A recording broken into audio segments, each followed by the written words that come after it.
Welcome, everyone. I'm Margaret Miller. It is my great pleasure to welcome you today to the first in a series of 4 panels, Monuments, Markers, and Memory, and to the opening celebration of a new exhibition at the Contemporary Art Museum on the Tampa campus of the University of South Florida. The exhibition is titled Marking Monuments and is curated by Sarah Howard. Sarah is Curator of Public Art and Social Practice. Based on the registration for this panel today, we have a large audience of over 200 viewers. So I'm going to give you a very brief introduction as to who we are. I have the privilege of directing the Institute for Research in Art. The Institute includes the Contemporary Art Museum, Graphic Studio, and Public Art. The Institute is part of the College of the Arts with Chris Garvin as Dean. The faculty and staff of the Institute work together to engage emerging and leading artists of our time who are addressing compelling and relevant ideas, and particularly themes of social justice.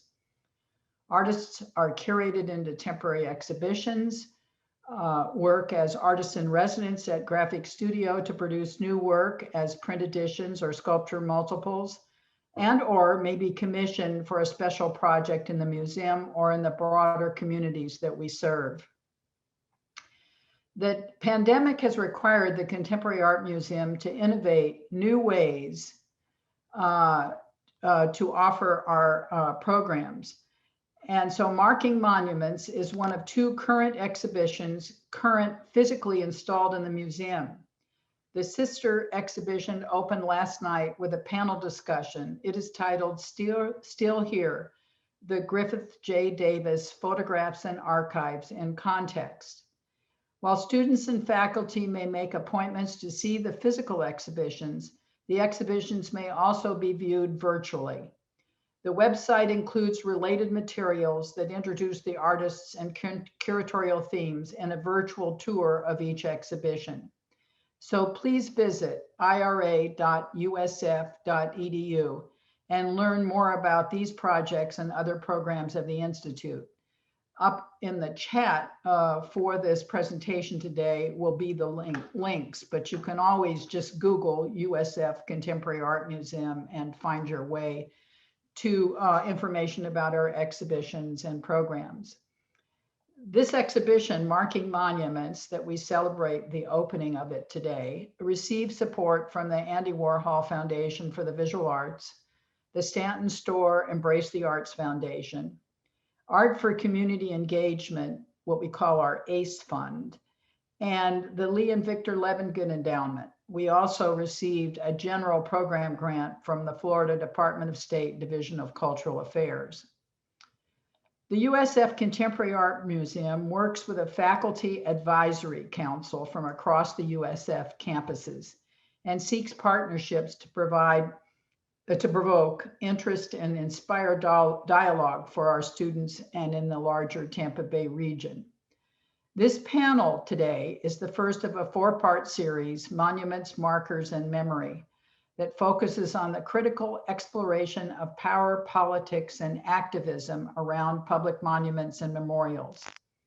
The Monuments, Markers, and Memory series is made possible through a partnership between the Florida Public Archaeology Network, the John and Mabel Ringling Museum of Art, the USF Department of Anthropology, of course us, the USF Contemporary Art Museum, New College Public Archaeology Lab, and the State College of Florida, Manatee, Sarasota, and is supported by grants from the Florida Humanities and National Endowment for the Humanities and an internal grant from USF Research One. Information on future panels can be found on our website and also on a Facebook page, Monuments, Markers, and Memory. This will be mentioned again during the panel discussion today, and again will appear in the chat box for you to find those links. Both of our current exhibitions, Marking Monuments and Still Here, the Griffith J. Davis Photographs and Archives in Context, have enjoyed the support and collaboration of the USF Department of Anthropology. Dr. Antoinette Jackson, who is a chair and professor introduced us to Dorothy Davis and the Griffith Davis Archive. And Dr. Diane Wallman, assistant professor in anthropology, has been key to the organization of the series of panels, Monuments, Markers, and Memory. It is now my pleasure to welcome and introduce Dr. Diane Wallman. Hello, and thank you, Margaret. Welcome to the opening panel for our series, Monuments, Markers, and Memory. Today's panel is entitled Reimagining Monuments, Contemporary Interventions in Public Space. As Margaret just said, I'm Diane Wallman. I'm Assistant Professor of Anthropology here at USF and one of the co-organizers of this Symposium series, which is focused on a critical discussion of monuments, memorialization, heritage, racial injustice, historical justice, politics, art, and activism. I just wanted to offer today a few remarks as we open and begin the series. First, I would like to acknowledge that the University of South Florida resides on the traditional homelands and territories of the Seminole, as well as other historic groups, including the Calusa and Tocobaga. Today, the state of Florida is home to the Seminole, Miccosukee, Muskogee, and Choctaw, and to individuals of many other Native groups. We recognize the historical and continuing impacts of colonization on Indigenous communities, their resilience in the face of colonial and state-sponsored violence, and we fully support Indigenous sovereignty. Second, I just want to acknowledge the state of Florida's complicated history with slavery and anti-Black racism. While a Spanish territory, the land that is now Florida was both a site of enslavement and a haven for escaped slaves from the North.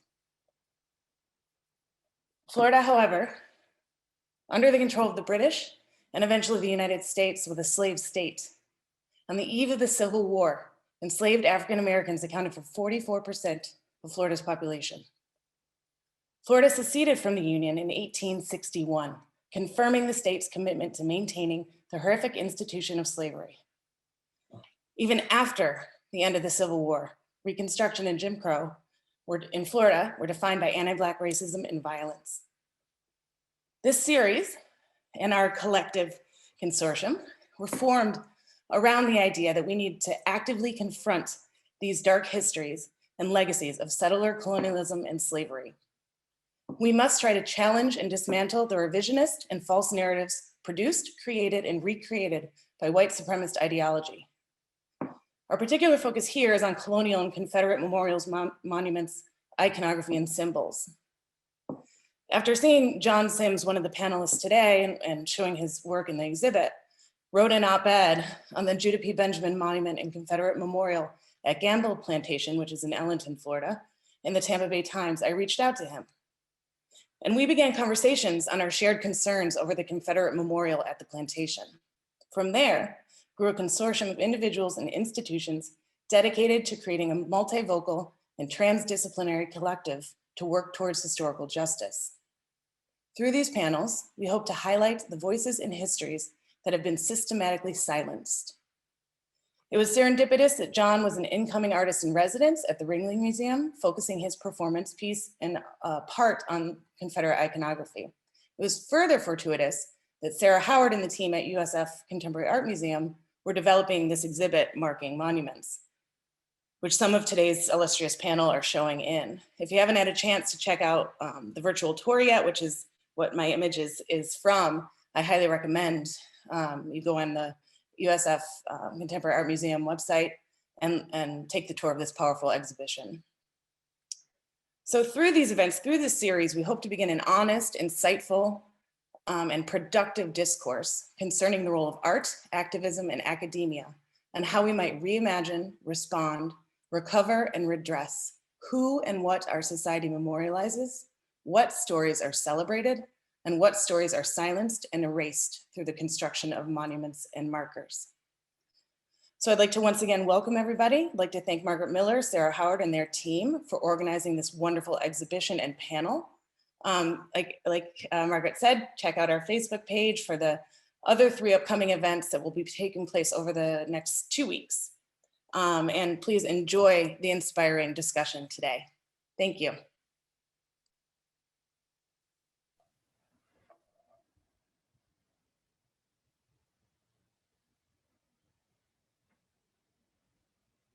Greetings. I don't know if I can be seen. Let's see. Can y'all hear me? Yes. See me? Okay. Greetings, and thank you for joining us this morning. Thank you to Margaret Miller and Dr. Diane Wallman for their remarks and introduction to this first event in the Monuments, Markers, and Memory Symposium series, and the opening occasion for marking monuments. I would like to echo Margaret's recognition to Dr. Wallman and the USF Department of Archaeology and Florida Public Archaeology Network for their partnership on this interdisciplinary symposium, and express gratitude to the members of CAM's team who conjure all the magic behind the scenes to facilitate our exhibitions and programs. These conversations continue to provide valuable opportunities to connect with our community of artists, advocates, and each of you. And we couldn't do it without critical funding from the USF College of the Arts, grant awards from funders like the Andy Warhol Foundation for the Visual Arts, and our private donors. And for that, we are thankful. I'd like to express special gratitude to our panelists, Ariel René Jackson, Joiri Minaya, Karyn Olivier, John Sims, and Patricia Kim from Monument Lab for participating in today's discussion. We are convening virtually from Florida, the Dominican Republic, Pennsylvania, New York, Texas, and beyond. And I'm thrilled and honored to be in conversation with such a brilliant group of artists and educators with deep experience working across the platforms of art, activism, and public culture. Marking monuments was conceived over this past summer as public monuments to colonizers, slave traders, white supremacists were defaced, toppled, and ousted from their elevated plinths as they became targets and central sites of protest against police brutality and systemic racism in the wake of the horrific murders of George Floyd, Breonna Taylor, Ahmaud Arbery, and too many others.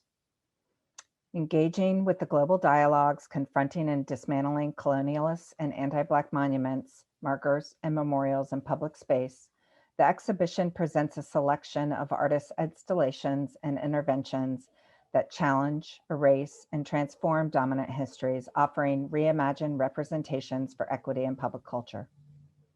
Asserting the power and the potential of art and the vital role of the artist to challenge and reframe critical social issues, these projects respond to the historical context of existing monuments, their site and community to shed light on questions of commemoration, visibility, permanence, and inclusion and representation.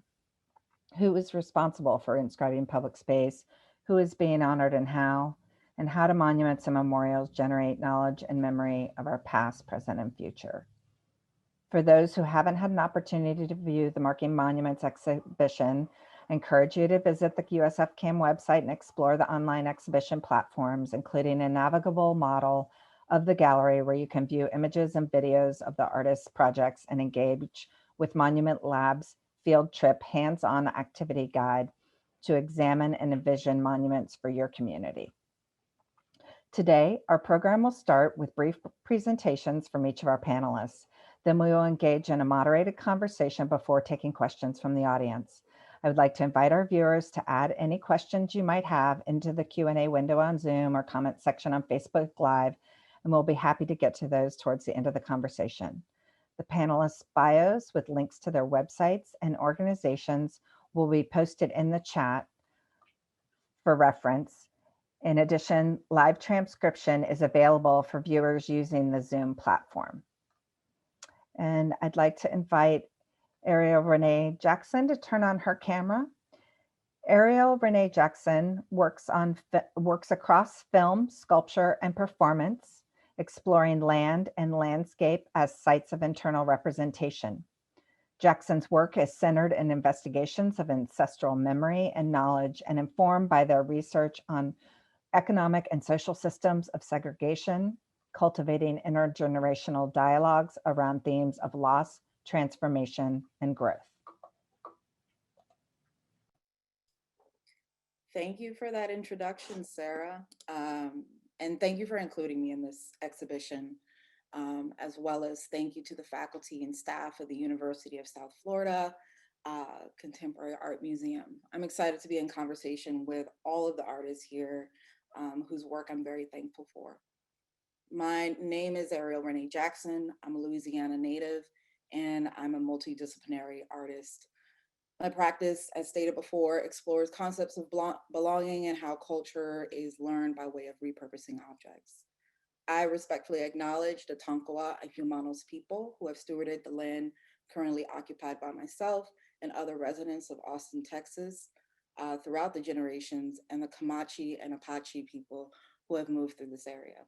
So behind me is a still of the video that's included in the exhibition entitled Bentonville Forecast in the Square. I created this video in 2019. I was interested in the relationship between narrative and meaning and the construction of identity as it relates to land-specific sites, in this case, a Confederate monument in Bentonville, Arkansas, which is the same location that the Crystal Bridges Museum and the Momentary is based. So I spent some time in Bentonville as part of a residency at the Momentary, and there I was curious about relationship between community and site. And the film that I made during there became a foundation in developing a language around weather as a metaphor for how marginalized groups utilize oral archives as a method of measuring the temperature of a space used based on sites and historical timelines. So here you can see there's this black balloon. It's a weather balloon.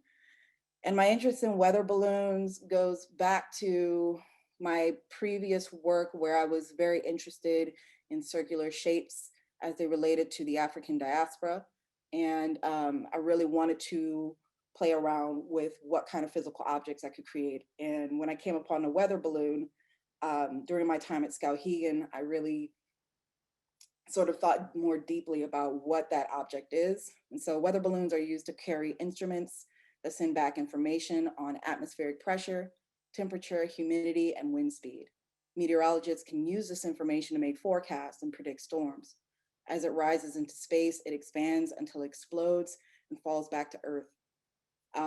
So in front of a camera, I attempted to hide the statue with a weather balloon, slowly raising it up. And I like to think through the weather balloon about how individual testimonies collect like layers of soil, letters of survival to make forecasts and predict unwelcomeness in landscapes, identifying physical markers such as this and what they exemplify. So in 2019, I arrived interested, thinking about Arkansas's winding terrain, my own familial ties. I have cousins and family in Arkansas, as well as Arkansas's recent history of being the home of the Ku Klux Klan. Previously, the KKK was based in northern Louisiana, where I was born. Over the course of 6 weeks, I developed a close relationship with generations of Black and brown women in the area, and I confided in them my experiences of being stereotyped by neighbors in the neighborhood I lived in. I could go into that, but don't really have the time right now. What I do want to do is make sure that I acknowledge all 4 participants in this project. First is Sharon Killian, an Arkansas-based artist and president of the Fayetteville Art Alliance and president of the Northwest Arkansas African American Heritage Association. There's also Rachel Lynette, who is a playwright and theater artist who was at the time working as my liaison to show me around Bentonville. Joiri Miller, who is a longtime community volunteer, activist, and church member. She's a badass. She chained herself to the bench right outside of this Confederate, and I believe she and her community are the reason why that statue is no longer there. They moved it to another location, and Joiri Miller is an amazing person. And then Tanya Jackson, who is an art exhibition travel assistant for Crystal Bridges Museum's curatorial department. These women verified my experience with their own historical and personal accounts of racism in the region. Through interviews as opposed to written history, I learned about the impact of a Confederate monument in the town square. As you all know, Confederate monuments were built all across the United States during the era of segregation and continue to serve as an offensive reminder of America's history of slavery and racial oppression, functioning as a covert placeholder for who the town is intended for. I'm currently working towards a solo exhibition entitled A Welcoming Place that will be based here in Austin. And so this work is a step towards that, which in this work here, I stitched together my conversation with Sharon, Rachel, Cherie, and Tanya's oral narratives into what felt like a love letter, a letter of warning, a forecast. And I performed a choreographed walk around the statue while holding a weather balloon, hiding the statue from view at times through video, which is, in my mind, the tool that I use to forecast in a similar way as someone on the news who is delivering the information that they got by working with other meteorologists to determine what storms are coming. And I felt like this hiding was a nod to the elusive nature of racist meanings within this landscape in particular.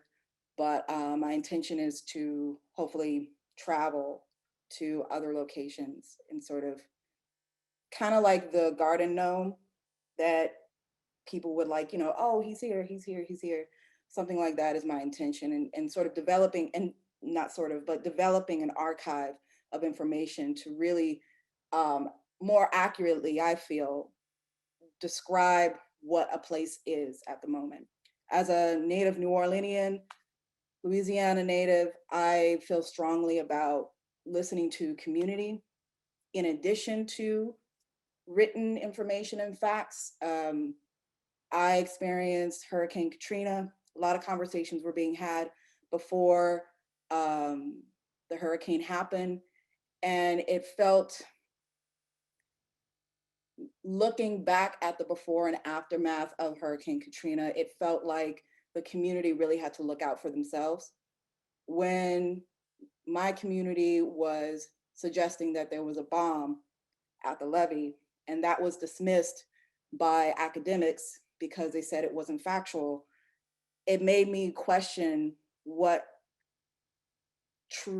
truth is in terms of experience. Do we trust the people who have had the experience over, what academics or scientists have developed after the experience has occurred? So that's all for me, Sarah. Thank you. Thank you, Ariel. That's great. Next, I'll invite Joiri Minaya to turn on her camera. Joiri Minaya is a US-born, Dominican-raised, multidisciplinary artist living and working in New York City. Her practice confronts historic and contemporary representations of Black and Brown womanhood, tropical identity, and the gaze in order to decolonize and subvert imposed histories and hierarchical representations of culture.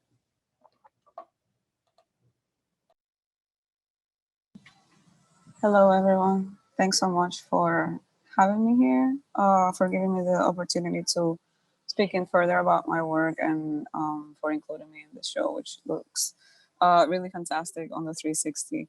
It's really great to have a chance to see it remotely. So I'll jump right in.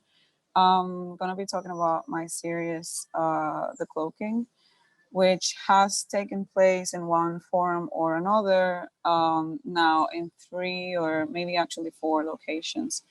And the one that you're seeing here is in Florida, but I'll get to that one later in my presentation. We can go to the next slide. Thank you.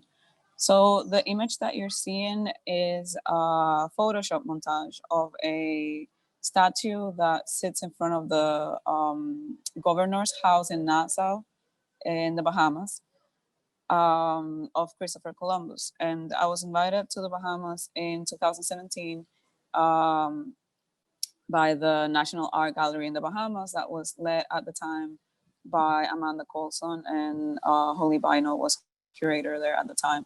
And they had a program called Double Dutch where they invite wider diaspora, Caribbean diaspora artists to be paired with a local Bahamian artist. So I had a 2-person show with Dee Dee Brown. And in the context of that show, the show was gonna open on October 12th. it ended up opening on the 13th, but going there around that date and being the Bahamas, the country that currently has San Salvador Island as part of it, which is the first island that supposedly, according to the chronicles, the Spanish first saw when they first saw land in the continent. Its native name is Guarani, and they called it San Salvador. And I wanted to acknowledge this history with the coincidence that I was going to be there around the time, and that I had been recently at the time editing a video that talk about the tourist industry and in relation to this colonial history as well. So it felt fitting, and I was also at the time working with tropical patterns. So the thinking about tropical patterns, how they're a signifier for this superficial way that we relate to the tropics, that is a derivative of also colonial history that is linked to like natural resources and a bunch of things that I might not have a lot of time to get into. But I wanted to cover the statue with a hypertropical pattern to highlight this intersection of tourism and colonial history. Because these statues in the Caribbean are also a touristic site. They're in like tour guides, in books and pamphlets. It's a place to visit when you go to these places. So I proposed to do this, and the monuments division of, I can't remember what museum, didn't give me the permission. And they said that the Bahamas wasn't ready to have that conversation.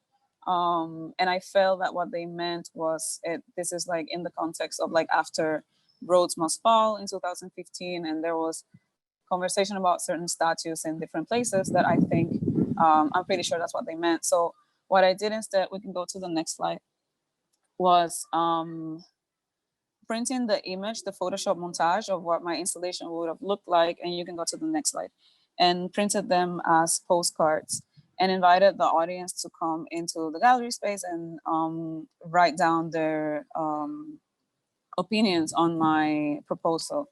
And it was an interesting way to capture about 80 different opinions of people who participated. And they're kind of all over the place. Some of them say things like history is what it is and you can't mess with it and you shouldn't try to change it.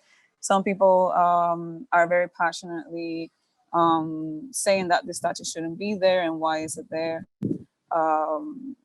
Some other people were doing like more artistic interpretation. So it was an interesting mix of opinions. We can go to the next slide.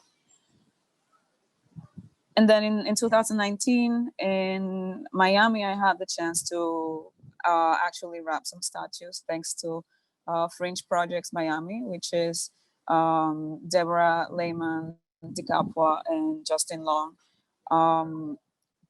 who do temporary public art installations with different contemporary artists. So I was invited to do that, and we found the statues and proceeded with asking for permits. And it was kind of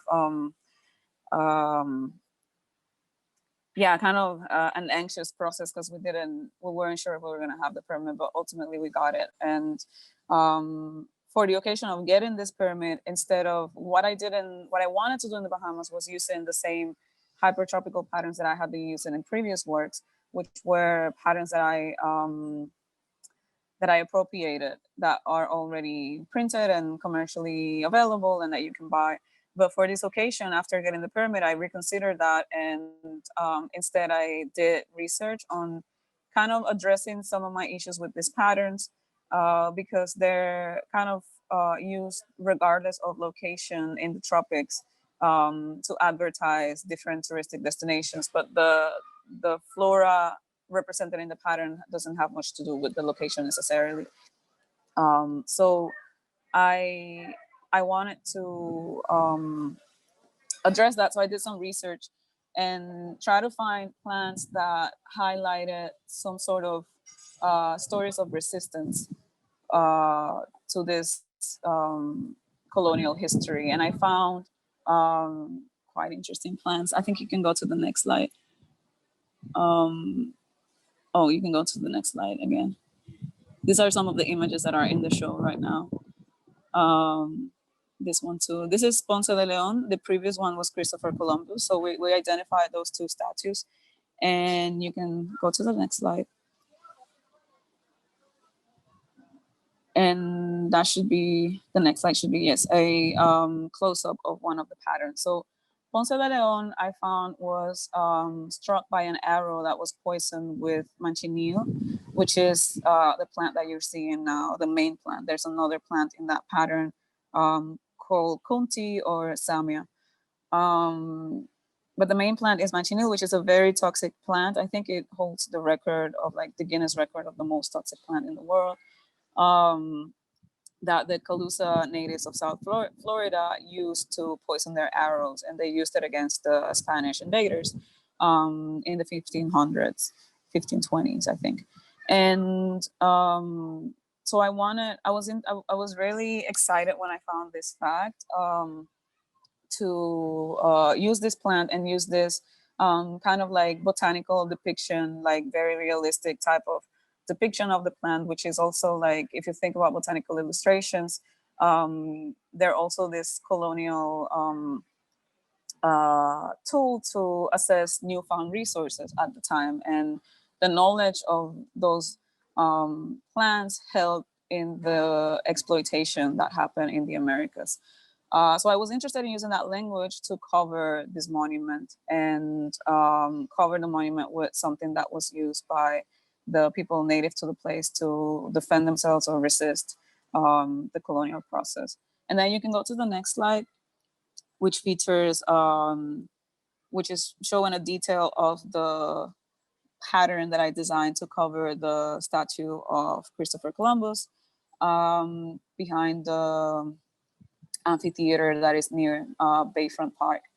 And this pattern features a plant that we called in Spanish in the Dominican Republic higuereta, but in English it's castor plant. And castor was a plant that was brought to the Americas through the transatlantic slave trade, not directly by the enslaved people because they couldn't carry anything, but it was brought from Africa to the Americas. But the knowledge of how to deal with the plant was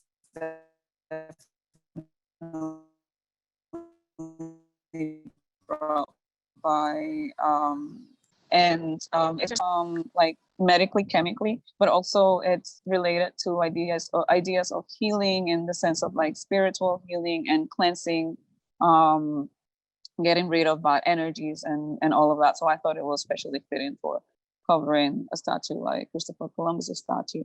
And also it's a plant that also has a really potent toxin called ricin, which actually someone sent some ricin to, I think, the White House during Trump's presidency, which is luckily done. I thought it was interesting that knowledge of how to use how to distill or like how to separate the very toxic element from the healing element came through these people. So it also features Yapon holly, which is a plant that was used by different native peoples in the south of Florida and I think Georgia as well. And rompesaragüey, which is a plant that is used still nowadays in Yoruba-derived traditions in the Caribbean, especially in Cuba, for again cleansing and healing. Can you hear me? Well, it's a little windy here. Let me know if I should do something to address that. Maybe I can do this. And can we go to the next slide? I'll finally speak about my most recent project. Oh, this is another view of the Miami project. We can go to the next slide. Oh, actually, yes. So this is the Of course. This was never like an actual proposal that I proposed somewhere, but I was invited to do a show called Fanfare that was presented just like a few blocks away from Columbus Circle.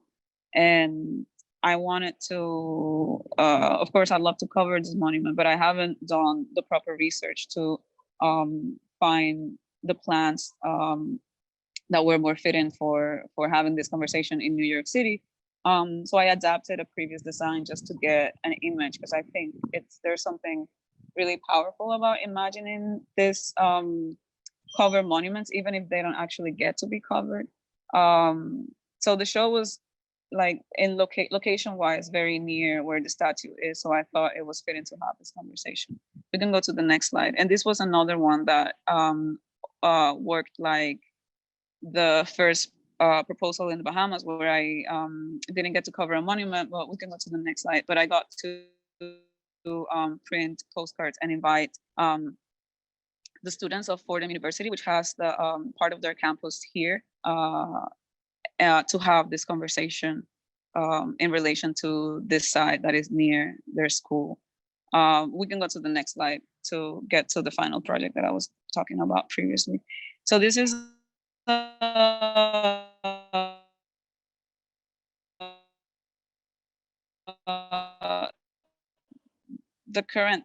to this, and I don't know if I'll have a lot of, I don't think I'll have time to talk about each of these plants, but they're very meaningful to me because I grew up with a lot of them surrounding me here, and it's been really interesting to learn about the different uses and different applications that people have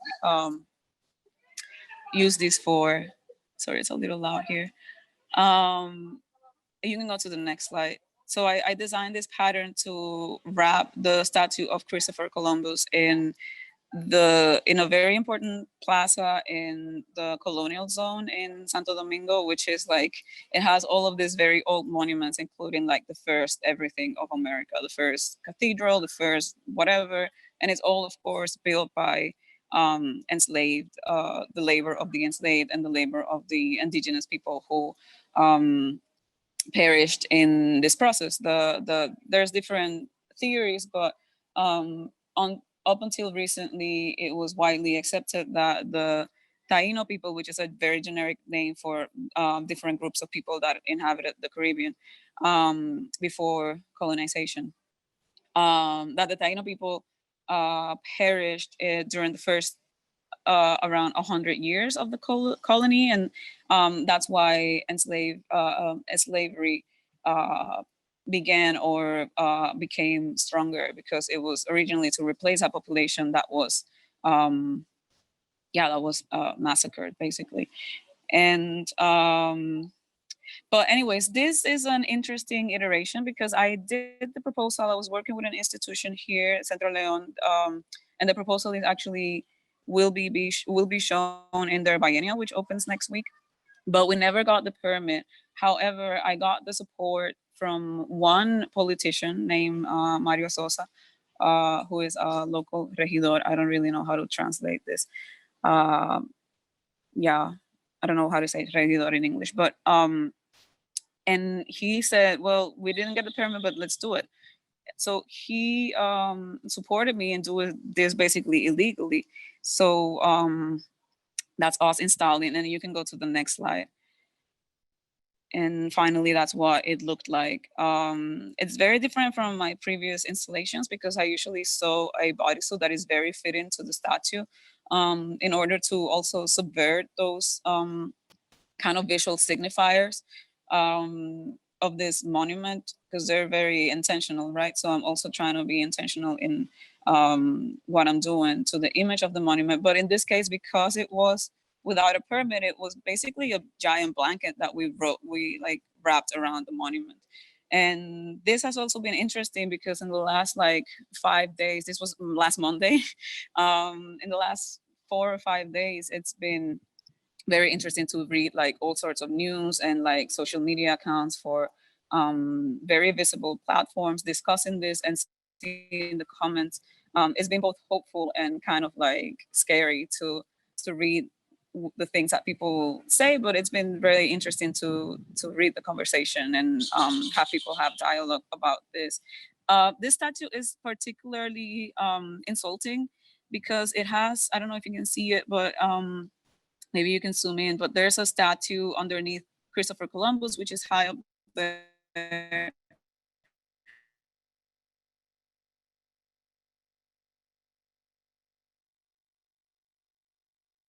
Underneath Christopher Columbus, this is by the Spanish because she wouldn't collaborate. She did initially, and then she saw what was happening, and then she stopped collaborating and was murdered. So it's like particularly intense that she is underneath Christopher Columbus, writing his name and saying something like enlighten Baron, I don't know what, like singing praises basically to this figure.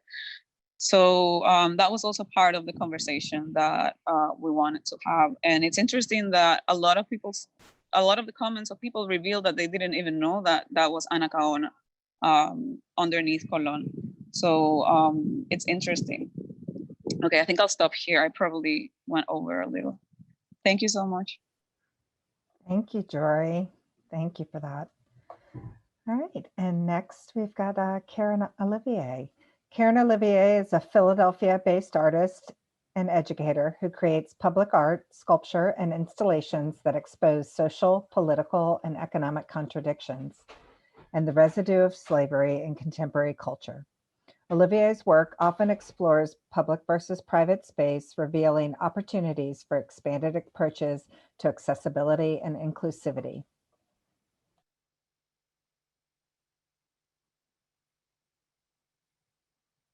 Okay, I'm glad to be here. Okay, I'm going to go quickly. Okay, in 2017, Monument Lab charged 20 artists in Philadelphia with a question, what is an appropriate monument for the city of Philadelphia? And I was intrigued by two monuments in Vernon Park, a historic park in my neighborhood. So this monument is dedicated to Francis Daniel Pistorius. He was an early German settler in the neighborhood, and he led the first Quaker protest against slavery in 1688. It's almost 200 years before it was abolished. I found out that during World War I and II, this monument was boxed over. It was felt that the language and the look of the monument was contradictory to how America's image was, and it was too dramatic. The other monument I was interested in is centrally located in the park. This is the Battle of Germantown Memorial, and it commemorates an American Revolutionary War battle, of course, led by George Washington. I was interested in the fact that it honors a failed battle, which is, of course, speaks about power, privilege, and access. Who gets to have a monument? Who's deemed worthy? I was interested in Francis Daniel Pistorius, who was fighting for the freedom of Blacks, of slaves in this country, but wasn't considered kind of American enough to continually honor, and Washington, who was fighting for America's liberation from British rule while owning slaves. So I was thinking about the paradox and the complexity and the complications of the disparate histories that make up America. And I wanted to kind of use that as in my intervention. So I decided to shroud the Battle of Germantown Memorial in a mirrored surface. In effect, I was boxing it up the way the Pistorius monument was in years past. I hope the physical concealment with this reflective surface would allow the monument to feel expansive and accessible, and maybe less intimidating than the colossal nature and maybe the material weightiness usually allows. I was also thinking about shifting the power dynamics and perhaps allowing for greater agency or a different kind of empathy to take hold. What would it mean to recognize that in your reflection, you become the monument, you become the keeper and protector of democracy? Perhaps you recognize your role in this ever-expanding American narrative, this American experiment. I was interested too in invisibility. Depending on your location in the park, the monument would appear to disappear. And of course, I wanted this to be in conversation with Confederate monuments and the debate that's kind of alive and well. And I was thinking, when I think about invisibility, there's a lot I think about that, but we don't have time for that. But I was thinking about, I'm interested in like the fragmentary nature in which we learn about the past and kind of the impossibility of an objective history. You know, it's a neighborhood park, and I live a few blocks away, and I was thinking about this was thinking about this kind of imposing monolith, kind of this impenetrable sculpture. And I was thinking how maybe most park goers, perhaps the physical, maybe the physical, they feel a kind of physical and metaphoric distance from it. And maybe it's related to, they think that the monument has no meaning in their lives, or perhaps it's the fact that they pass by hundreds of times. So maybe when you see something over and over, you don't see it again. So what would it mean now to have the familiar become strange, to become uncanny? I was thinking about, oh, I feel like I have to make this a little shorter. There's this great quote from Robert Musil, who said, "There's nothing in this world as invisible as a monument. They are no doubt erected to be seen, indeed to attract attention. But at the same time, they are impregnated with something that repels attention, like a drop of water on oilskin. Attention runs down them without stopping for a moment." And when I think about that, I think about that, but also maybe the inevitable invisibility is intentional. You know, the monument starts to speak, to feel like a natural part of the landscape, which is kind of, could be kind of status quo and innocuous on one level, but also it could be an implicit or explicit sign of repression or repression at worst. So I was hoping this monument could kind of address these issues. You know, so I'm thinking like how to give people this different perspective where they see, they're not just focused on the why perspective, that they can kind of see the world before, behind, and around them. What would it mean to kind of make a monument feel porous? You know, I keep thinking that monuments should give witness, they should bear witness, they should be sites of gathering. How do we fortify them? And I think we're the ones who fortify them. I'm going to play this wonderful poet, Trapita Mason. This is an exhibition. Wrote a poem inspired by this piece. I'm going to leave with that. Monuments to brown boys. The artist installed a mirror over the monument, and the people have come to gawk. Rubberneckers wonder what was there before, and you have come too, laying in the cut, statue still for seconds. Your reflection edging off a 20-foot-high bronze looking glass. You are an alluring hunk of stone beguiling me. Yes, you, brown boy, rough cut monolith. I see you. You are a low-slung jean-wearing grandmother greeting pillar, an obelisk marking the entrance of your hood. You need to be somebody's memorial, not only when you laid out and lowered in the dirt, your pillow a marble headrest of past tense. He was, he once, he lived. No, you are now and present, alive and in color, and you need to be somebody's walking shrine, somebody's testament, somebody's tribute in this city. You have to be carved, stretched, and erect, a column to buttress boogeymen, the phantoms they say you imagine, the specters and goblins who told bullets and policies and laws that encase you. You need to be somebody's memento. Look how you beaming off that seeing glass. I'm catching your shine. Look at that swagger you carrying, hoodie wearing, fresh fade having, full teeth grinning. You need to be somebody's something to fight for, somebody's celebration, somebody's stone turned monument, carved and smooth, our masterpiece in this city. Thank you. Thank you, Karyn. And hopefully we'll be able to delve further into some of those ideas that you wanted to speak about. And thanks for sharing Trapita Mason's poem as well. And next we have John Sims. John Sims is a Detroit native and Sarasota-based artist, writer, and social justice activist whose interdisciplinary creative practice expands to installation, text, film, music, and performance projects. For the past 2 decades, Sims has been actively challenging white supremacy and confronting Confederate iconography and commemoration through long-term multimedia projects, annual public performances, and political op-eds. John? Can you guys hear me? Yes. Okay, great. Want to thank you all for this opportunity to share my work and be a part of this panel. And I'd like to give a little small presentation here. Just want to make sure you guys see it. Let's see, I think it's right. Gotta make sure I get the right one. Okay. Can you guys see me? See the presentation? We can see it. Okay. And what about that? Can you see Recoloration Proclamation? Yes. Okay. Well, first of all, again, I want to thank everybody for what's going on with the symposium and the 4 parts. And I want to thank USFCAM and thank Diane and all the other organizers for this. What I'd like to do is give a real quick kind of overview of the kind of dynamics that's led to my recent work and also the work with the Gambo Plantation. All of this kind of sits in, kind of centered in around this project that I've been working on for 20 years called Recoloration Proclamation that actually started here in Florida. So let's get right into it. Recoloration Proclamation. So basically, I come down to Florida, and I'm from Detroit, go to graduate school in Connecticut. I come down to teach at Ringling College of Art and Design.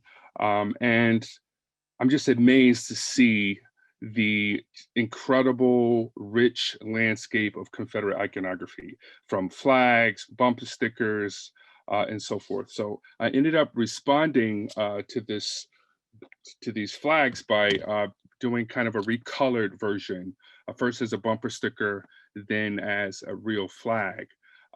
And here what you find is I ended up taking that flag to a Klan rally in St. Pete. So now it moved from just an object remix type thing to an article of activism. But before I took it up there, actually, I'd taken a flag up to for a group show up in Harlem. Then it also ended up in a group show, in Soho, and then went to a show, the very first Recoloration Proclamation show in 2002, I believe, in Harlem. And so then sometime in 2004, I got invited to bring the recolored flags to Gettysburg. And as you know, Gettysburg is a very important part of American history, a part of American war history, with the big battlefield there and the number of people that died. So I had the opportunity to present my recolored Confederate flag project.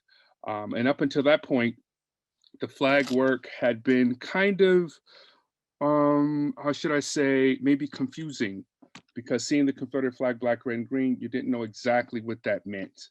And you didn't know exactly what my political position was. I remember being at the Klan rally in St. Pete, and this black man walks up to me and goes, "Yo, why are you bastardizing the black, red, and green colors of Black nationalism with this Confederate structure, this Confederate flag?" So I hadn't really thought of that. So I ended up creating this piece called "The Proper Way to Hang a Confederate Flag." The idea was to hang it from a 13-foot gallows. And I wanted to introduce that piece in Gettysburg, which I thought was very appropriate. And unfortunately, because of the pushback from the sons and daughters, the Sons of the Confederacy and other organizations and the Klan and the threats and death threats and that sort of thing, I ended up doing a smaller version, a compromise version. I wasn't very, very happy about it, which led to me actually boycotting my own show. After that show, I ended up taking some of this work up to Harlem, where I presented the work at the Bowery Portrait Club and invited poets. Here I began to think about call and response, the work being a call to other artists to respond, to build some sort of kind of energetic dynamics by pushing a movement forward about confronting these issues. So I ended up collaborating with the legendary Karen Finley, also Mary Baraka performed, Bob Holman, and a host of other incredible poets responded to the work. Sometime in 2015, representing and honoring the 150th anniversary of the end of the Civil War, I wanted to do a special project where I would organize Confederate funerals in all of the 13 Confederate states signified with the stars in the Confederate flag. And so I organized these teams from Alabama down to Virginia, all over the American South.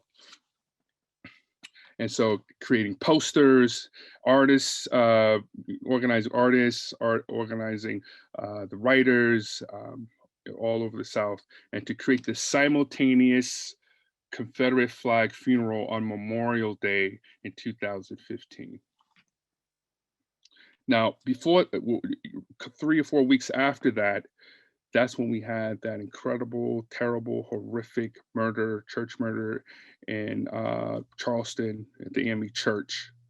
And then because of Dylan's Roof's association with the Confederate flag and it being in South Carolina, it was a renewed attention to Confederate flags and iconography. So on the 4th of July, the next, right after Memorial Day, I organized a statewide Confederate flag burning, call to burn and bury the Confederate flag in all these states. So, and I want to play the video that goes along with that.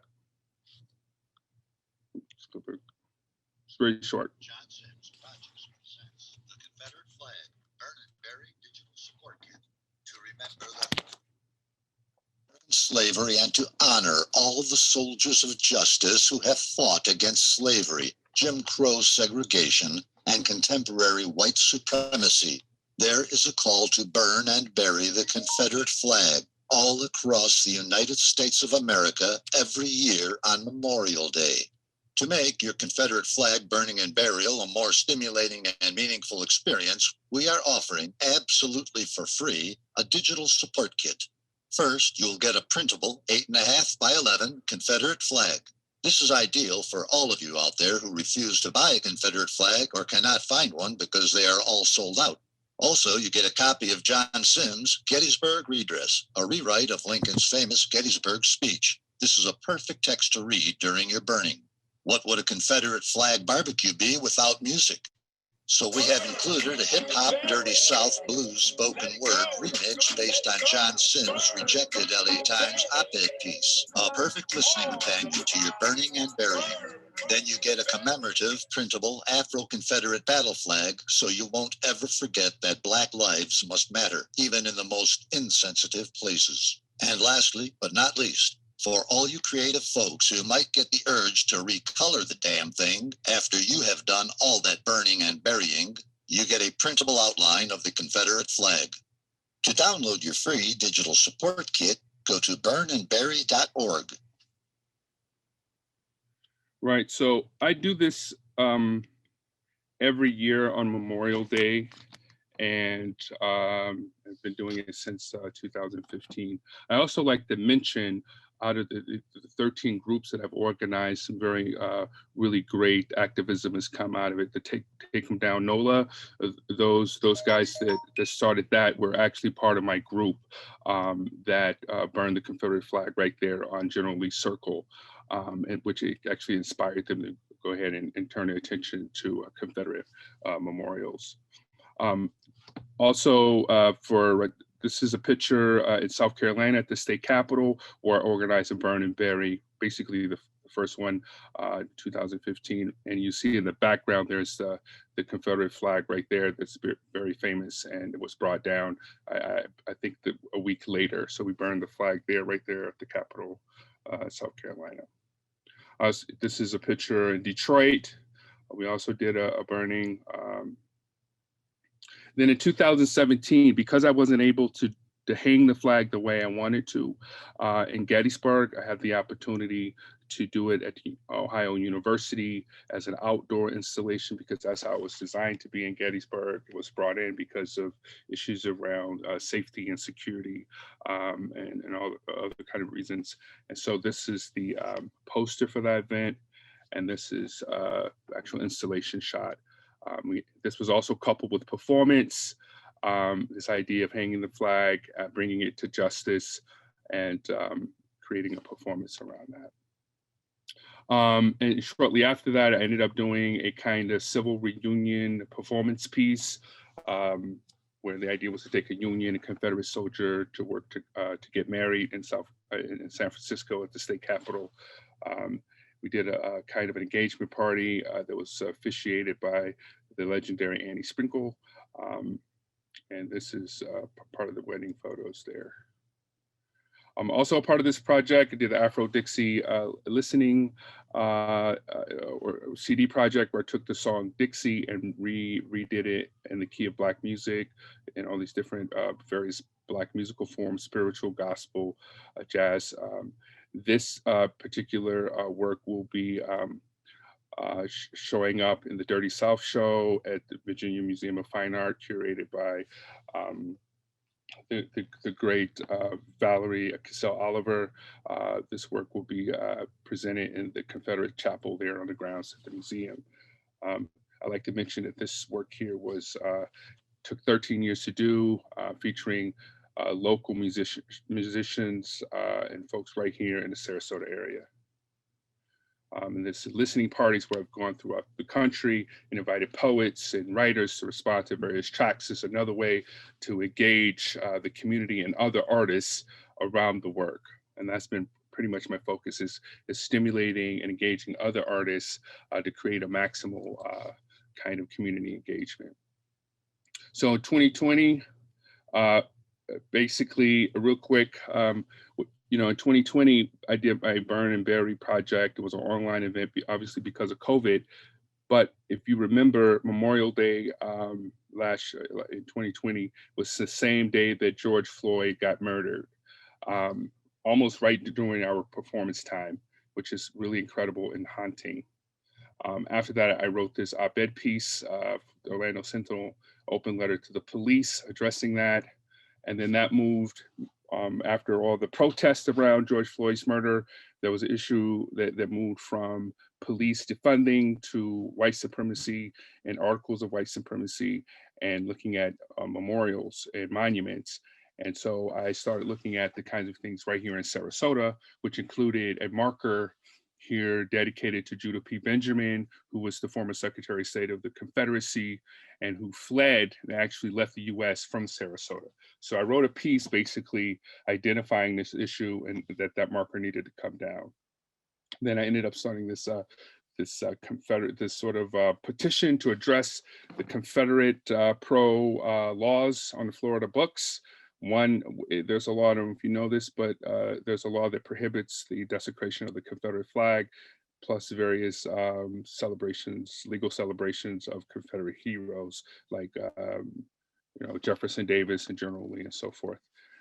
And also part of this petition, the idea was to confront the Gamble Plantation right here in Ellington, which is very near Sarasota, and to sort of push for a renaming and recontextualizing of this plantation.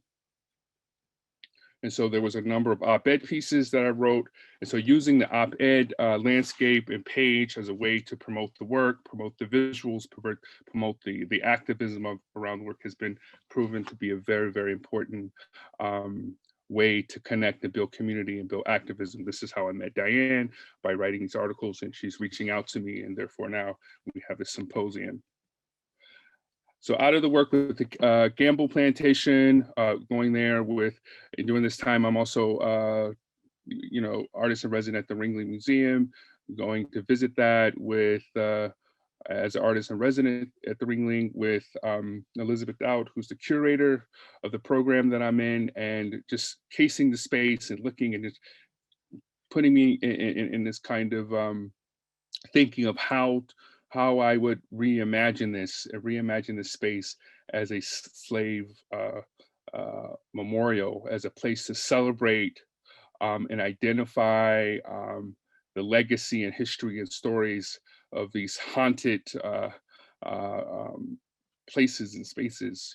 Here we have these slave plantations being used for weddings and photo opportunities and movie sets and that sort of thing.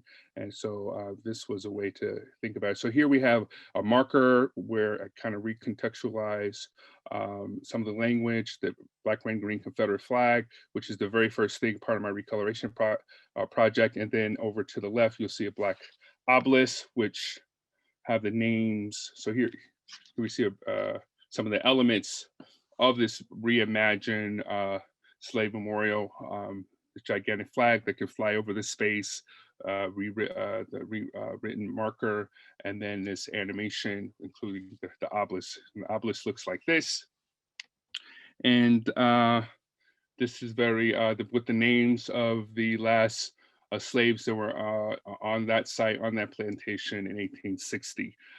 And I think this is something that should happen not only at the Gamble plantation, but at other plantations across the American South. So in my keynote for this symposium, that's what I'm going to be calling for us to be able to, calling for us to look at plantations across the country and what we should do with them and why we should move on them in this particular time. I'd like to end.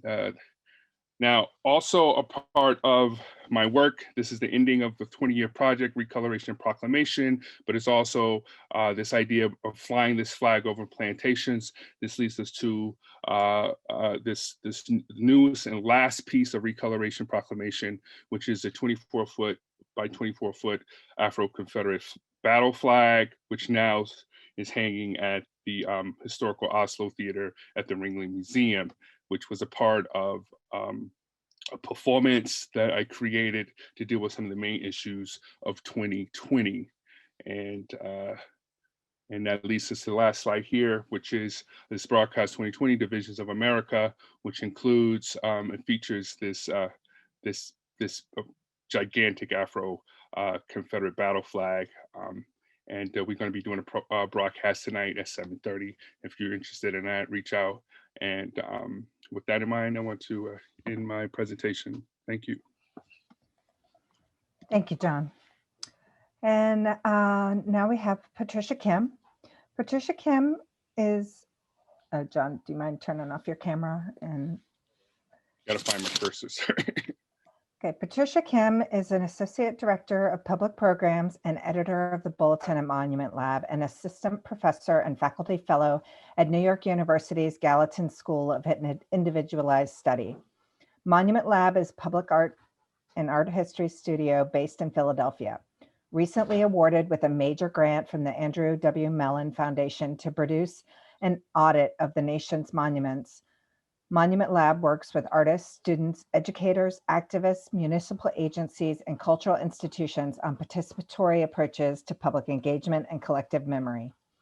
Founded by Paul Farber and Ken Lum in 2012, Monument Lab cultivates and facilitates critical conversations around the past, present, and future of monuments. Thank you so much, Sarah. And thank you to the panelists, artists from whom I've learned so much, and I'm really excited to be in conversation with you. I'm going to go quickly so that we can have some conversation at the end. Sarah introduced Monument Lab quite succinctly and beautifully. We started off in 2012, co-founded by Paul Farber and Ken Lum as a series of classroom conversations, and it's since grown into this studio that collaborates with various stakeholders across the country and across the world. We produce exhibitions, we make publications, we foster or create public programs and redistribute resources among artists, activists, and other local organizers. What I'm going to do is just kind of explain briefly where we are coming from, what our intentions are as a studio, and what it is our sort of beliefs are. At Monument Lab, we define monuments as a statement of power and presence in public spaces. And furthermore, we also believe that there's no such thing as neutrality, right? That neutrality is a myth, that public spaces are always deeply political and kind of ripe for engagement and reinterpretation. Our values, as well as our methods of research and public engagement, are informed by ideas of liberation that emerge from the spaces of political activism. So in other words, social justice perspectives not only inform our shared values, but also our research methods for critically reading monuments, informing the processes of public art and space. And it's with these values and methods that we think about what to do with our inherited monument landscapes, but also envision how we might produce the next generation of monuments. So what I'm going to do is actually just go right to our field trip, which is featured in the exhibition, and you can download it. I think if you go to the Marked Monuments website, also to the Monument Lab website, you can find it and download it yourself. But this is a not a hand guide, a guidebook, a downloadable sort of project activity that allows or encourages people to engage with their surroundings in order to expand our collective imagination of what a monument can be. The exercises encourage people to actively familiarize themselves with their own communities, to reflect on their own histories, but also take agency over the production of historical narratives and collective memories. And here I want to sort of pick up on what Karyn Olivier said, I think really so poignantly, about expanding who can be a keeper of democracy. And it's our intention that this activity encourages folks to partake in that process through these questions around public art and monuments. So it's sort of, you know, a historical and archaeological exercise, if you will, that also functions as a guide to energize civic engagement on the one hand, and speculative storytelling on the other, to decenter these singular heroic narratives that really undergird or prop up and fuel white patriarchal capital and white supremacy, to bring a focus to multiple experiences as well as multiple ways of knowing. And I'll stop here with just one last note that at Monument Lab, our projects and our engagements seek to sort of share authority, or even kind of collapse what that notion actually means, and to foreground participatory engagement as central to curatorial, artistic, municipal, sort of this official sanctioned work, rather than as sort of an afterthought or as extraneous. And I'm just going to stop there because I'd really love to hear from the other panelists. So thank you so much. Thank you, Patricia. Appreciate that. I'd also encourage you, I think Ashley's going to add the guide to the link to the field trip guide in the chat, but I would encourage you all to explore Monument Lab's website. It's a rich site with podcasts and bulletins and stories, and they have a little shop where you can buy cool t-shirts and their wonderful book from their project that they did in 2017. That's been a real asset for me. And so I just can't thank you enough for all the resources that Monument Lab provides for us. Okay, we're a little short on time, but so I'm going to jump to a question and try to leave some time for questions from the audience. So if people from the audience have questions, if you want to go ahead and start populating that, and we can try and get the conversation and allow the artists to dig a little deeper. I just wanted to kind of start with that many of the works in the exhibition look to the past and address the present and envision the future by challenging the historical legacies of oppression present in these spaces. Oh, and I guess, I'm sorry, if all the attendees want to turn, or the panelists want to turn on their cameras. Sorry about that, I should have said that. So how, I want to just have an informal conversation about how do you approach the persistence of memory and the sort of immense history and trauma embedded in these sites? And could you speak to a little deeper about your creative strategies to disrupt and transform and expand commemoration within these spaces within a contemporary context?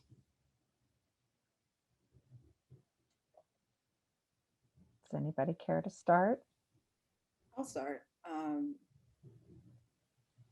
I knew when I was in Bentonville, I was fortunate to be included in a all-Black meeting where they were essentially telling me like what the deal is around Bentonville, because I had my own car. So I was like driving to go see my cousins, and I would pass by like a liquor store that would be called the Sundown liquor store. And for those who don't know, Sundown essentially is what they would call towns that if you were there after sundown, you could be lynched or you could be killed mysteriously and they never find your body.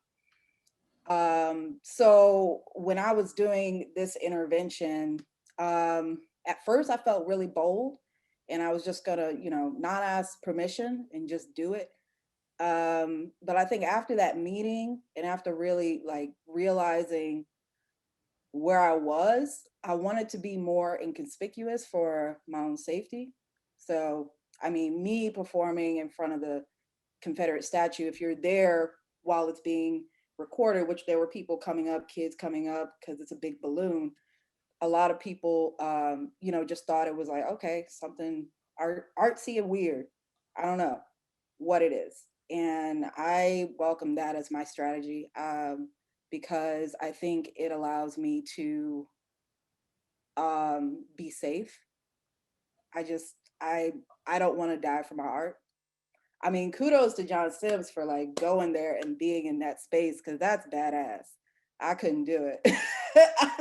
I mean, but that's my level of honesty with myself. And I think that definitely has a weight on how I enter a space or how I navigate it or, co-opt it for my use later on.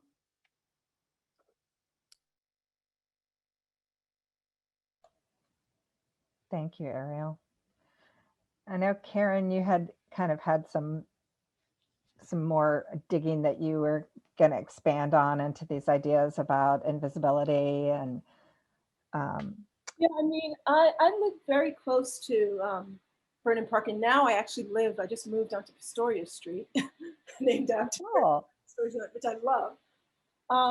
And I knew it had to matter. Yes, it's Vernon Park. It's a couple blocks from where the White House was during the Revolutionary War. So it's a historic park, but I was very mindful of the fact that this neighborhood, Germantown, of course, the white flight, German settlers no longer here. It's predominantly a Black neighborhood. There's a great deal of poverty.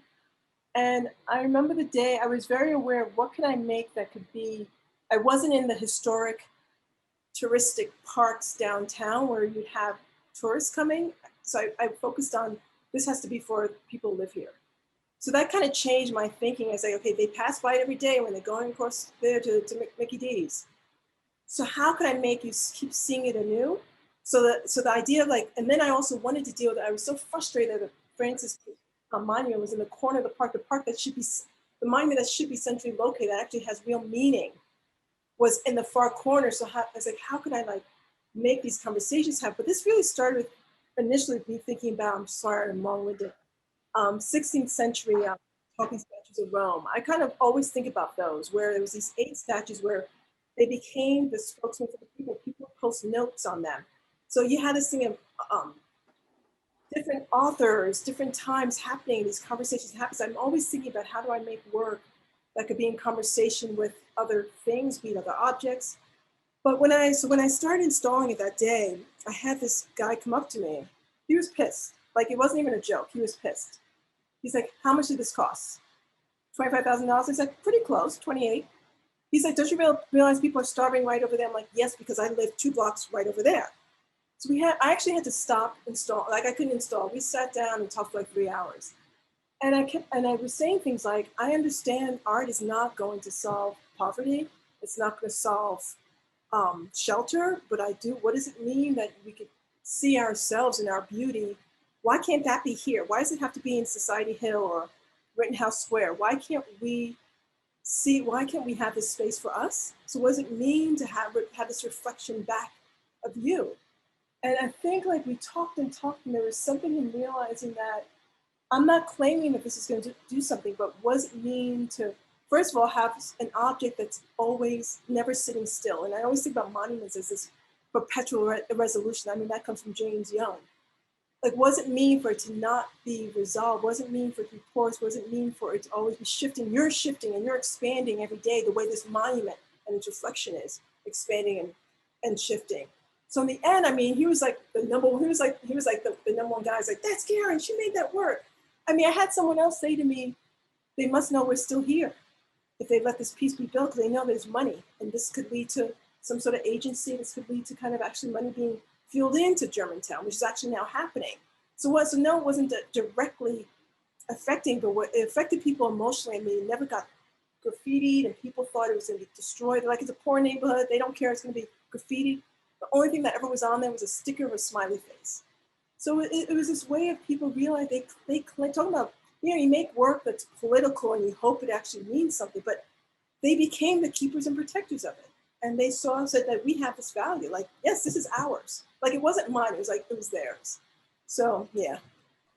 That's beautiful. I think Tripeta I may have read this, or maybe she mentioned it to me, that one of the women actually came and polished it, and weekly or daily or something, and that's just beautiful.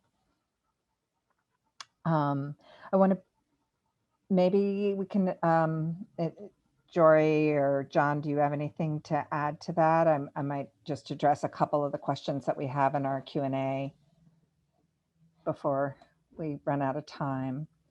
Allegra Can you hear me? Yeah. Mm-hmm. Yeah, I'd like to respond. First of all, let me thank you for that very meaty, hyper-dimensional question. And, don't even know where to dive in on that. But you can hear me, right? Mm-hmm. Okay, so in terms of strategies of engagement, with my particular work, the conversation is multifocal. It's always been. One is my conversation is with the history of human culture, right? I'm sort of having a conversation with the past, with the history, looking forward. I'm also having a conversation with hosting institutions, also who are creating some level of support, and also conversations with the pushbackers and the haters, right? We're having those levels of support. And then we also are having a conversation with timing, because a project that I do today or did 10 years ago may resonate very, very differently based on the political timing, even though the content can be very, very similar. And that's like, so if I had my Gettysburg show today versus in 2007, it would have been a very, very, very different response. I mean, the other thing I like to point attention to is, particularly with this kind of 4-dimensional vice thing, because the pressure is coming in all these different directions, is that when you're working with institutions who initially claim to support and want to help address issues of social justice and get behind various projects, but they're also in this very complicated position of serving the needs and legacies of board members and faculties and all kinds of other lobbying groups that happen on the side. Then you also have the issues around pushing really critical social justice issues. So that also creates a very vice system. And so the question is, how does the artist navigate through these spaces where they need support to push the work, right? They need to kind of have a strategy not to get killed, right? And then how do you challenge both hosting institutions and the doubters and pushbackers and the haters who, so that means if I'm working with the Gettysburg, the hosting folks who brought me there versus the sons of daughters of the Confederacy, or dealing with the Ku Klux Klan. And very often with my work, I've felt pressure on all sides. So I think the key is, for me, is how to create a level of independence and not to be afraid to push everybody, because some of these issues requires pushing everybody, and sometimes all at the same time. The other thing I want to say really quickly, what I've learned with this work, in 2007, when I brought the show to Gettysburg, I was under the romantic illusion that art could help make big changes, right? And what I'm realizing is that art can help create a discussion and create inspiration.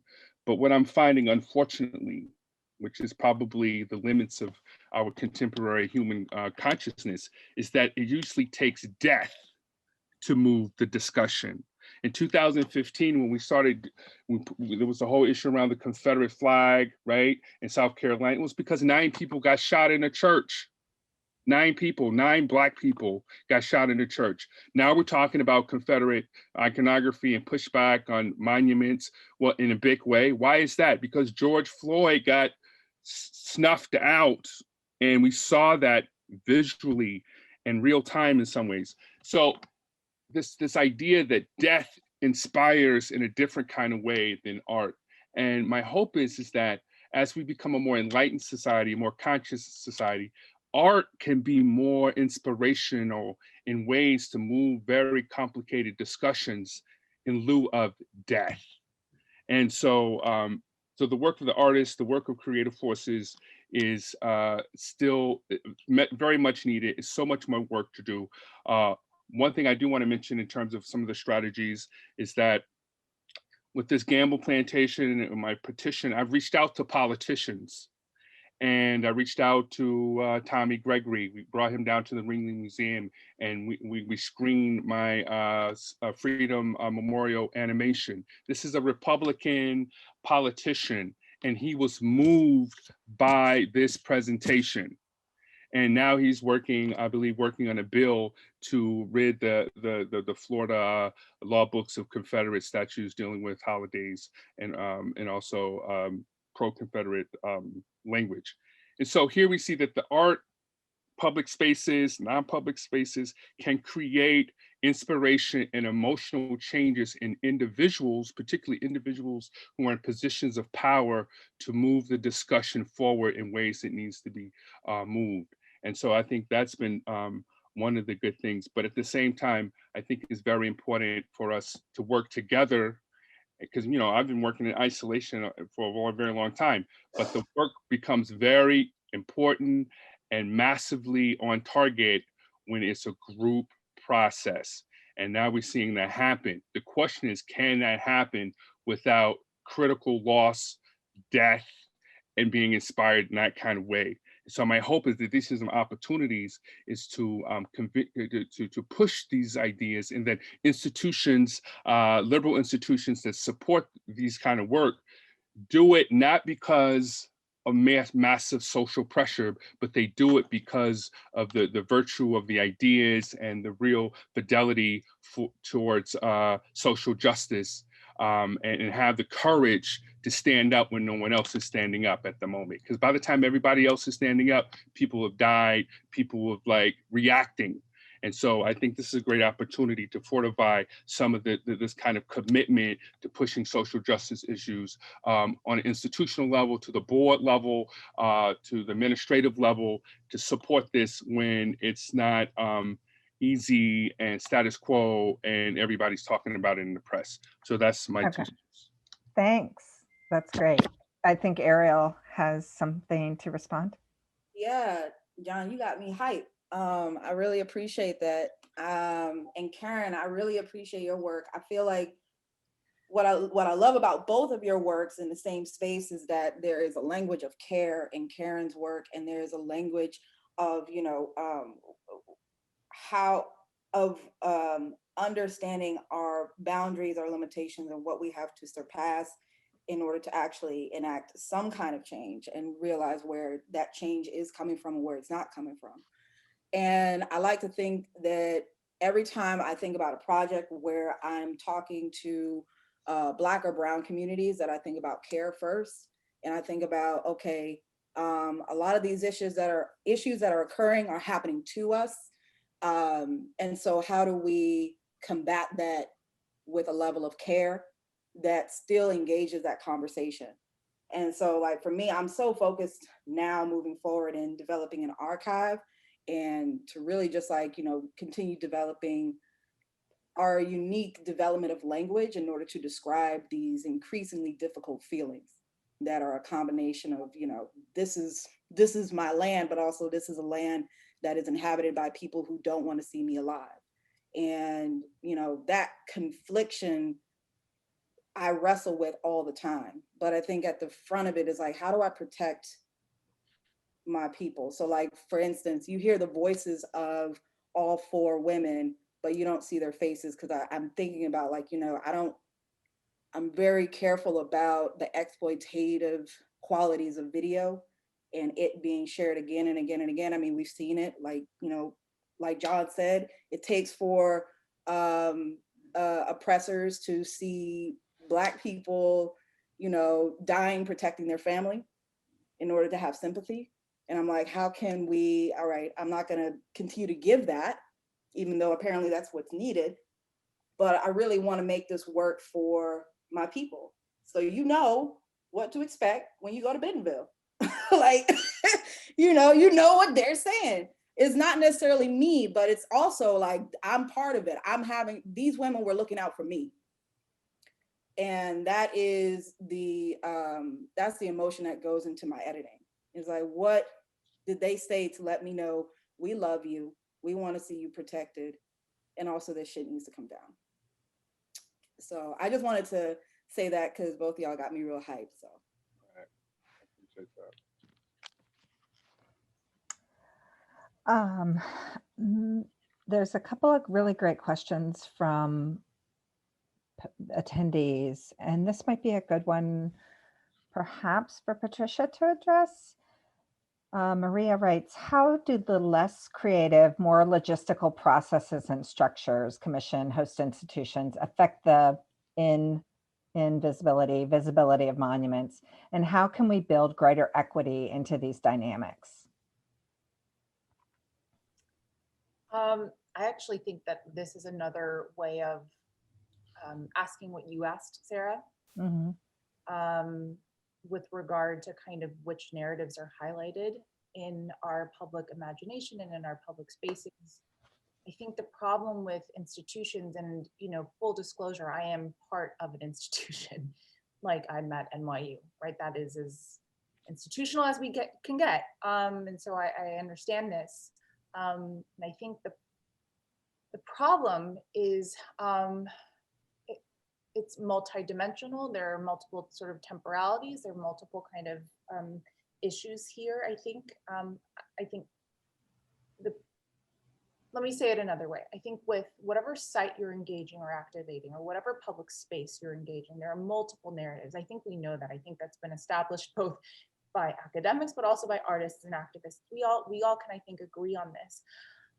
But I think most of the time, especially within our canons of art history, as well as in terms of what sort of state-sanctioned or municipally state-sanctioned monuments, is that one narrative really gets highlighted, right?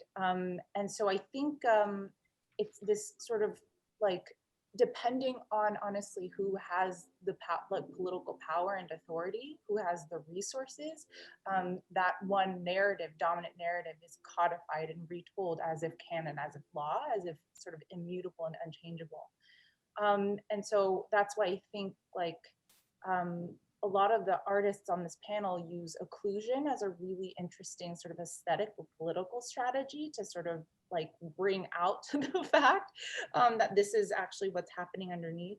And so that's like just a really long kind of maybe rambly way of saying that I think what institutions can do is honestly to just hire more people that are historically marginalized, whose perspectives are occluded, whose perspectives are made invisible or have been made invisible. And I can say that not only as someone who is in this space and orbit of Monument Lab, but also as a researcher and teacher, right, in the Ivory Tower, where I oftentimes, when people say, okay, you have to teach an intro class to Western art history, that's what I'm supposed to be doing. And I know that this is being recorded, so. But oftentimes the sort of stories that I am supposed to teach my students really, I mean, honestly, seriously, continue to prop up these stories of kind of heroic whiteness that somehow have like a straight trajectory down from the deep past, from deep antiquity. And so I'll stop there. I don't know if that's a satisfying answer. It's a it's not a direct answer, but I really think that that's honestly just hire more people of color, like hire queer people. Genuinely, I think that is the simplest way of moving this forward, is by redistributing the resources and sharing authority. I want to say something to that, and I apologize for the noise outside. I have not been able to control my environment today, but yeah, to continue on what Patricia was saying, that's exactly that lines up with my experience too in the process of asking for these permits and working through these proposals. It's like the people who are in positions of leadership to approve or disapprove of these proposals tend to align with the history that these monuments are preserving, basically. And it's been interesting to see that in maybe places that have more diversity, or that have not necessarily diversity of like representation, but diversity of thought maybe, is where these proposals have advanced. Because, for example, in my most recent experience in the Dominican Republic, it's a very diverse country, but the national narrative is so embracing of this colonial figure that, and that has to do with like education, and how that has been basically crafted by, again, people in positions of power who had the power to determine what valid history was and which histories were not valid to highlight. So it's been interesting to see the different cases and the different responses, but it really all goes back to who is in a position to agree with this questioning.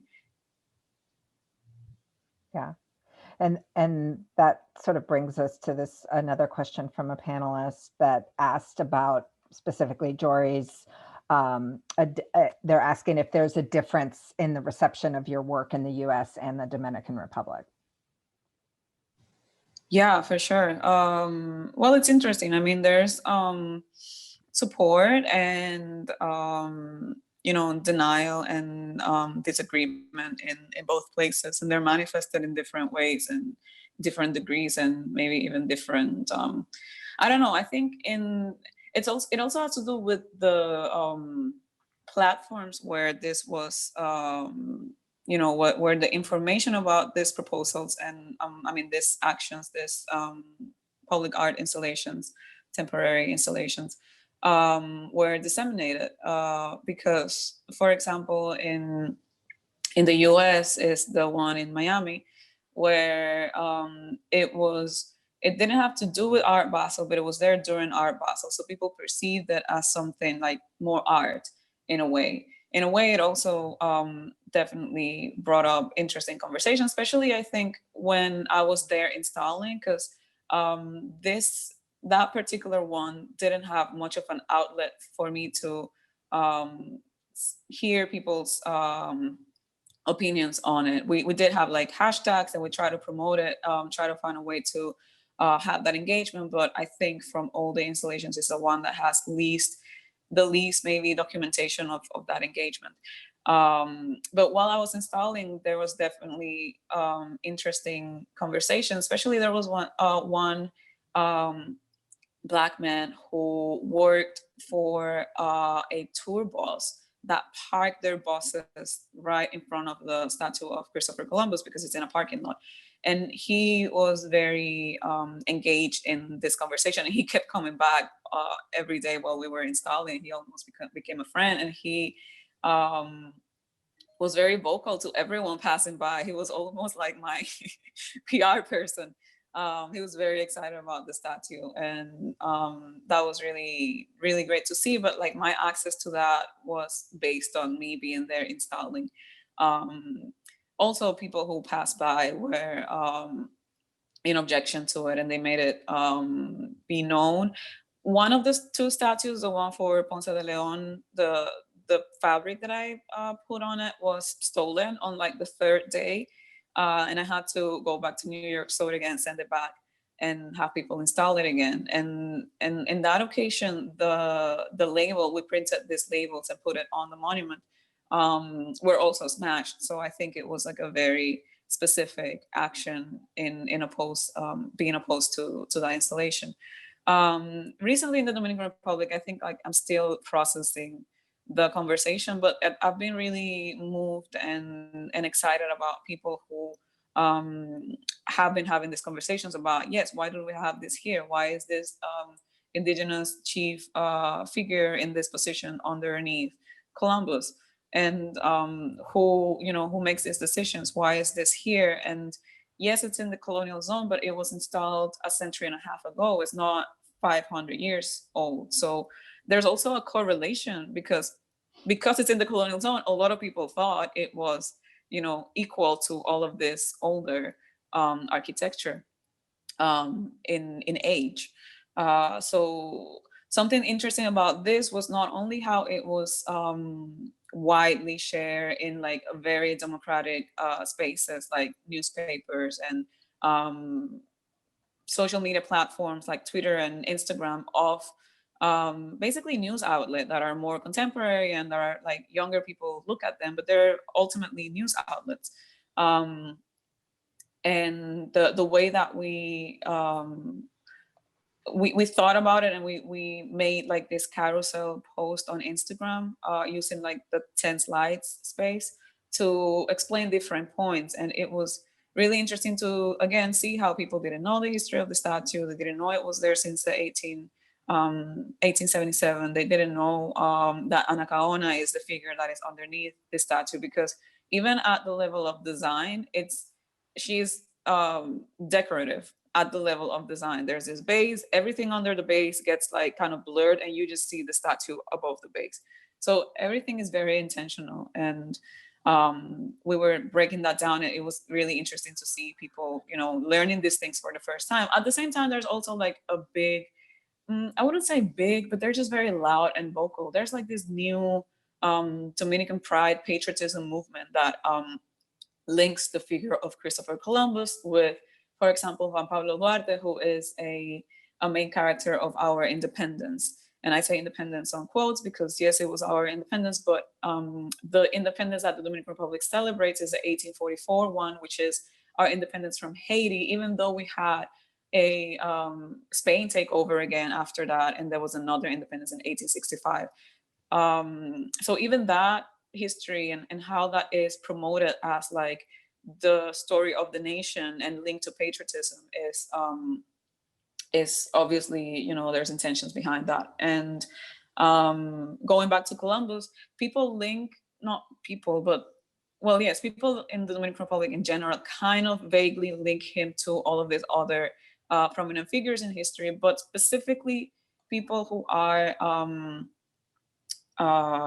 these patriots, which they even line up with like white supremacy in the States. They have the, you know, the, I think, Gadsden flag on their profile. They have all of these appropriated signs and symbols from US supremacy, white supremacy, that I was really puzzled by. So they were very, you know, active at like sending hate messages to me personally, or on my post, or in all of the news outlets, because they were specifically linking this action to pro-Haitianism, which is anti-Dominican in their minds. They were linking this to, they were calling me a feminazi or Afro-feminazi. So it's just interesting to see like how they were calling me like a revisionist, even when revisionism is a term that is applied to their views on history. So it's interesting how they also like co-opt language and, you know, activate it in these ways. So yeah, for sure. Like, but again, like all of this is linked to the outlet of disseminating the information about the statues being wrapped. I think the one in the US just happened to have circulated more in an arts, an artistic space, versus this one, which is like in public space, both physically, but also like circulating in platforms of public discourse. Thank you. I really need to be respectful of everyone's time. We've gone almost 20 minutes over, and I know we didn't get to all the questions, but I just want to thank you all so much for participating and for all the attendees. And I hope that this has been informative. I do want to mention that the next symposium in this series is scheduled for Saturday, January 30th at 2 p.m. And it's the response challenging the state-sponsored protection of Confederate monuments, iconography, and heritage in Florida. So this will, you know, conversations can continue regarding these issues. And thank you all so much for participating and joining us this morning. I wish we had more time. And thank you again. This was great. Y'all take care. Thank you so much. Thank you. Thank you.